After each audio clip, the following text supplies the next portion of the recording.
A cosmonaut had been traveling on the edge of the solar system for half a year by himself. Proud that he is, he can't help but worry about the life and wife he had to leave back on Earth for his solo mission.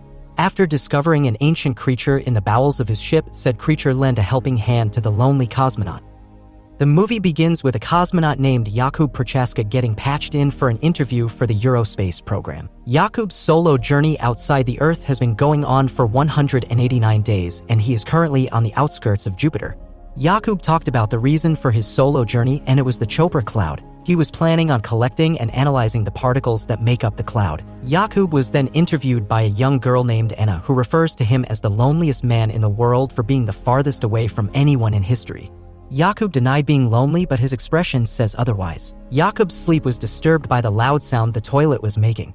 He requested for it to be fixed, but was denied since their priority is the broken cameras. Peter, the technician, asked if Jakub was sleeping, and Jakub answered that he was having a hard time doing so. Jakub asked about Lenka, who hasn't called him for some time now, but even Peter hasn't heard anything from her. Jakub's commanding officer, Commissioner Tuma, was watching Lenka's video message to Jakub. Lenka was talking about planning to divorce Jakub, so Tuma decided not to show the video to Jakub because the latter was already under tremendous pressure and even had to take dimorcum to temporarily treat his insomnia. Jakub was abruptly woken up from his sleep one night, and when he looked at himself in the mirror, he saw something crawling underneath his skin. Something crawled up to his nose, and a spider leg came out before going back on. Jakub grunted as he desperately tried to get the spider out of his mouth before he woke up from the nightmare with a gasp, grasping his mouth. The next day, Jakub was finally clear on the Chopra sample collection simulation, and he began working on it. Jakub contacted Peter, who was stressed over the broken cameras on the ship, and requested to get someone to go to his home to talk to Lenka since the latter wasn't calling him. He sat in front of Check Connect until the screen flickered and a voice he couldn't recognize was his heart. Jakub asked who the owner of the voice was, but his question was left unanswered. He contacted Peter and asked if Check Connect was hacked, which Peter answered no to. Peter then informed Jakub that Lenka was visiting her mother for a couple of days. Jakub got woken up by a thud somewhere in the ship. He went to the room where the sound was coming from and saw a huge extraterrestrial arachnid looking back at him. He closed the door and contacted Peter, asking if they somehow had a secret camera installed in the toilet. Peter said there was indeed a camera for safety measures, but it was out. Peter opened the door to the toilet again and floated away as the arachnid crawled out of the room. The arachnid spoke in the same voice Jakub heard through Check Connect and reassured Jakub that he meant no harm. But a frightened Jakub went to the airlock and suited up, asking Peter to deploy the decontaminant in hopes of killing the arachnid. Peter couldn't understand what was happening since Jakub avoided telling him about the alien arachnid, but he still did as Jakub said, and Jakub waited until the decontamination was over. Jakub felt that something wasn't right when he suddenly remembered a memory he had of Lenka. Peter, who still didn't know what was happening, advised Jakub to see a psychiatrist once he got back home, explaining how being in outer space alone for a long time can be very detrimental to mental health. Jakub saw the arachnid again and decided to talk to the alien. He learned that the arachnid had been traveling to the edges of the solar system when he saw the ship. The arachnid had always been curious about humans and even studied a lot about them, yet despite learning a lot about humans, the arachnid still couldn't understand the human that stood before him. The extraterrestrial arachnid claimed that he only entered the ship without permission when he sensed Jakub's loneliness. Still unsure if the arachnid is real or just a figment of his imagination, Jakub tried to touch the creature but was warned not to, as the extraterrestrial arachnid's kind doesn't like being touched, for it is a violation. Jakub hurriedly went to sleep, drinking a lot of dimorcum as he wanted to think this was just him dreaming. He dreamt about Lenka before waking up with a gasp. But even awake, Jakub was still dreaming. He felt like he was actually watching himself argue with Lenka, and he was confused about what was happening. He saw the arachnid and asked if he was the one doing it to him. It turns out that the extraterrestrial arachnid can enter his mind and read his thoughts, dreams, and memories. The extraterrestrial explained that it seemed like Jakub's wife was pulling away and the alien just wishes to assist in Jakub's emotional distress. Meanwhile, Lenka was telling her mother about her big decision and wanting to move to a certain place in the country for pregnant women who are alone. Lenka opened up to her mother about how she loved Jakub and how ambitious he was, but that she felt like she was invisible. For days that the arachnid stayed at the spacecraft, Jakub stayed distant and distrustful towards the creature.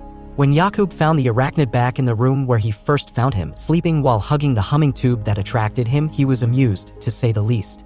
He decided to open up a bit to the arachnid and even gave the extraterrestrial the name Heinous when he learned that the arachnid didn't have a name. Hannes was the name of the person Jakub's dad used to talk about, the man who built the astronomical clock in Prague, which measured the movements of the stars and planets. Hannes became Jakub's friend, and with Hannes with him, Jakub felt less lonely. While talking about the meaning of an opera song called Rusalka, Hannes made Jakub remember the time when Jakub and Lenka were still falling in love.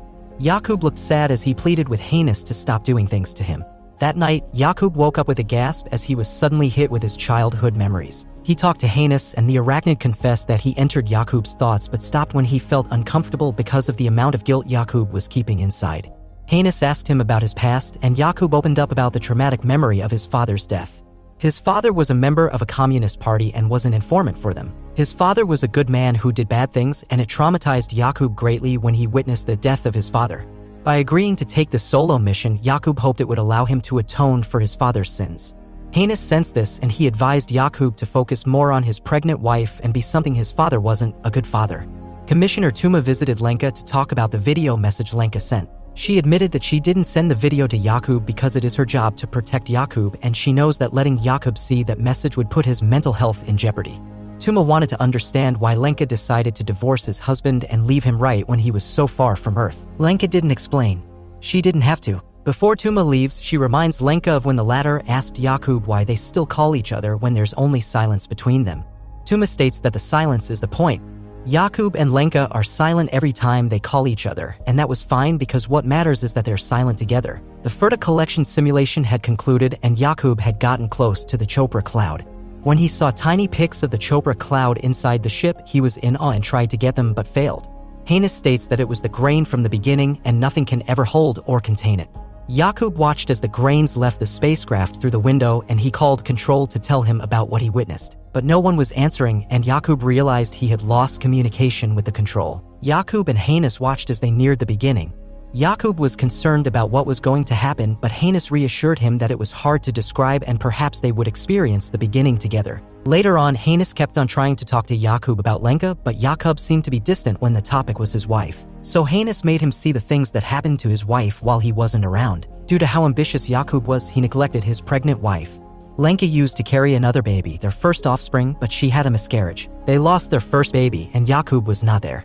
Lenka was suffering, and Jakub was not there, and he didn't want to be there with his wife either because he had a dream that didn't include Lenka. Jakub tears up as Hannes asks him if the pain his choices caused is valuable to him. Jakub continued working, and Hannes was upset that his human friend was still too focused on his discoveries. So he showed him another memory, the time when Lenka cried as she spoke of how proud she was of Jakub. But Hannes made Jakub see the truth behind those tears. Proud Lenka may be, but she was also hurt because her husband was drifting away from her, and Jakub was letting it happen because of his ambitions. Hannes made Jakub realize his wrongdoings, and he expressed his disappointment towards Jakub. The latter had become selfish and did not even make an effort to understand his wife. Jakub's loneliness was self-inflicted. He chose himself over connecting with those who matter, and he is now facing the consequences of his choices. Hannes was so disappointed in Jakub and decided to leave. Jakub touched Hannes to stop him from leaving, but Hannes got angry and pinned him down, warning him before leaving. Hannes begged for him to come back. Hannes' departure hurt Jakub, who felt even more lonely than ever, and Jakub cried as he finally admitted to himself just how wrong he was. Jakub fixed the communications and contacted Peter again, reassuring the latter that everything was fine. He firmly told Peter to visit Lenka and help him talk to his wife again. Peter did as Jakub said and let Lenka hear what Jakub wanted to tell her. Jakub apologized for everything he had done, neglecting Lenka and living his life for all the wrong reasons. Jakub voiced out how he wanted to redo everything and choose to be a better man for Lenka. He apologized before hanging up. Night came, and Hannes came back, making Jakub feel relieved. Hannes claimed he didn't want Jakub to face the beginning alone and decided to return to his human friend. Jakub noticed that Hannes was having a hard time breathing and asked what was wrong. Hannes revealed that when the Garamps, the term Hannes uses to call what destroyed his kind, came to consume the entire tribe, Hannes fled, but he fled too late. Jakub was saddened to hear that, and for the first time, Hannes let loose and embraced his human friend. Jakub was about to enter the Chopra cloud, and it was being broadcast to the whole country. Commissioner Tuma expressed how proud the Czech Republic is of Jakub for beating South Korea and becoming the first to investigate the purple specter that has been haunting the skies. Jakub finally entered the Chopra cloud and deployed Ferta for sample collection, but an interference occurred. Unexpectedly, Jakub noticed that Hannes was gasping and drifting out of the spacecraft. Jakub ignored the control team as he worried over Hannes. Meanwhile, Control was panicking over a system failure from Ferda. They recorded numerous malfunctions and ordered Yakub to abort the mission, or else it would be extremely dangerous for Yakub. Yakub ignored them. He could care less about what they were saying, as the only thing he cared about was saving his extraterrestrial arachnid friend. Yakub went to the airlock and put on the EMU, informing Peter that he was going out of the spacecraft. Peter tried to convince him not to leave the spacecraft, but Yakub didn't listen and drifted towards Hannes. He hugged Hannes as soon as he reached him and asked if the arachnid was fine. Hannes commended Yakub for his bravery in saving him, but the Garomps will soon weaken him enough to consume his flesh. They only had a little time before Hannes met death. They continued drifting as they looked over the Chopra cloud. Then Yakub recalled how he almost drowned when he was still young. Hannes reassured Yakub that it wasn't the end and pulled him into the center of the Chopra cloud. There, Yakub discovered everything about himself and the universe. Chopra cloud isn't only the beginning but also the ending. It contains Yakub's past and future. It contains every single aspect of Yakub's life: himself, Lenka, Hannes, every heartbreak, and every happiness. Everything. Yakub was astonished by how little he knew about the universe, and he finally remembered what matters most, what he really wanted. He recalled the moments that he fell in love with Lenka, and he finds himself falling even deeper. Seeing that his job was done and Yakub had finally learned, Hannes spoke his last words. Hannes began and ended in Chopra cloud, but it wasn't the end for Yakub yet. He still has a life to go back to, he just had to listen to the silence. Yakub watched as Hannes slowly disintegrated into specks before completely disappearing, and then stared into the light in silence. On Earth, Lenka waited for any news of Yakub as she looked up at the purple cloud in the skies with a smile. She received a call and, upon answering, heard a female voice speaking in Korean. Then she heard Yakub's voice. Yakub told her that if he had known then what he knows now, he never would have left. Lenka replied that if she had known then what she knows now, she would still choose to love Yakub.